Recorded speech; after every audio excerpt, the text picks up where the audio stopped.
Trade tensions are ramping up as President Trump's latest round of tariffs are now in effect. Now, these duties are targeting wood products. Imported softwood lumber now faces a 10% tariff, while upholstered wooden furniture was slapped with a levy of 25%.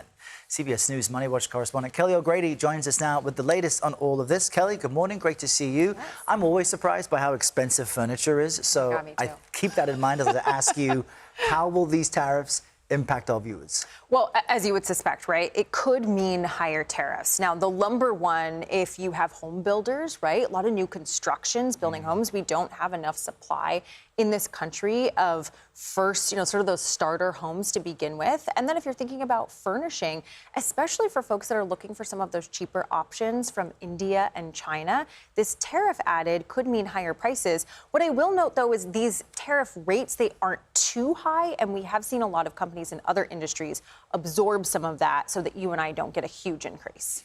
Okay, so we'll keep an eye on that. I also want to ask you about China specifically, because as we've been looking at a peace agreement, the big headline on Friday was this message that the president sent out about an additional 100% tariff, and then he seemed to kind of walk that back. Markets didn't seem encouraged by what they saw. What's happening there? So I want to first lay out, it was actually China that reignited this trade war because they initially put export restrictions on rare earth minerals. And that's really important for everything from your phone to your car to AI chips. And so the president responded with that 100% threat. The reason why you saw markets react so viscerally is, one, 130% tariff, because that's on top of the existing 30%. That's going to be really hard for businesses to eat. So that could mean higher prices for you and me. That could see the Fed say, wait, we need to wait and see on these interest rate cuts. The other thing is I think you have a little bit of PTSD because investors are going, wait, is it 2018 again? Are we going to see a 2-year-plus trade war like we saw during the first Trump administration with China? Just sort of this back and forth tit for tat. Now, markets, they were back up yesterday. They sort of seemed a little bit of calmed by the fact that the president said, don't worry about China, but it really does underscore that relationship is so critical. Oh, to be on Wall Street these days. I'm sure it's smooth sailing the whole time. Kelly, great to have you here on this. Thank you. Okay, new tariffs take effect today on timber, lumber, and certain wood products. The president's new levies arrive just as he begins to soften his tone, as uncertainty has been growing over the past few days over his threat to impose new 100% tariffs on China. So joining me in Studio 55, CBS News MoneyWatch correspondent Kelly O'Grady. What's up, Kelly? Hey there. All right, so lumber, Tim, I'm looking at the market, not liking what we're seeing right now. Let's talk about what it means on a practical level, these levies that are being established over products that people use to build their homes. Yeah, that's right. So let's start with the timber, the kitchen cabinets, the vanities, right? So timber, you're going to see a 10% tariff, and then kitchen cabinets and vanities are going to be 25%, though those are going to actually go up come January. And if you sort of think about the things that might see an impact, the cost to build a new home, right? We don't have enough of a supply, especially of those sort of starter homes in this country. You could see an increase there. Also, you could see if you're trying to refurnish, we were talking about on CBS Mornings, my mom is doing that. You could see price increases there. UK, Japan, and EU, though, because they made trade deals with the U.S., though you're going to see lower tariffs than the ones that were just on screen. But broadly, you could see prices go up unless the companies are able to absorb some of those tariffs, as we've seen in other industries. So let's talk about what's happening with China. We see the market down about 200 points. We saw it rebound yesterday as the president sort of seemingly softened his tone. But what I was curious about is the president's always talking about tariffs. He's always talking about China. Why is the market sort of gyrating sometimes? Like yesterday it was up, today it's down. What do you think? So I think it shows that this relationship with China is of a different magnitude than the tariffs I just talked about, or the sector tariffs or country tariffs that we've seen percolate over the last few months. You really didn't see a huge dip in the market that we saw on Friday unless you go back to April. And so what it tells you is investors are really worried about this particular trade relationship. And I think it's for two reasons. One, we all remember 2018 when the China-U.S. trade relationship, it took over 2 years to actually come to an agreement. And I think investors have a little bit of PTSD. We're hoping it was going to be sooner rather than later. This tit for tat that's happening is certainly not giving anyone, or it's not calming anxiety. The other thing is if you're going to have a 100% tariff on top of a 30% tariff, businesses are not going to be able to eat that. Right. And so that could mean higher inflation, and it could give the Federal Reserve a reason to pause interest rates when they meet at the end of this October. That being said, we've been here before. You see the gyrations back and forth, and that's exactly why investors are buying the dip and then selling, because they're just not sure what to do. Yeah. All right.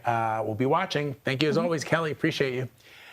Meanwhile, as the trade war between the U.S. and China rages on, farmers in the U.S. are caught in the middle. We've been talking about how in some cases, their soy crops are just sitting in silos between that and the government shutdown. Time is running out for some of them to stay solvent. CBS News correspondent Lana Zak is the only network correspondent based in Iowa and has been speaking with farmers about their concerns, and she joins us now. Lana, good to see you, my friend. So with this new tariff from the president last week, I mean, this is just adding to the pressures that farmers are already feeling, right?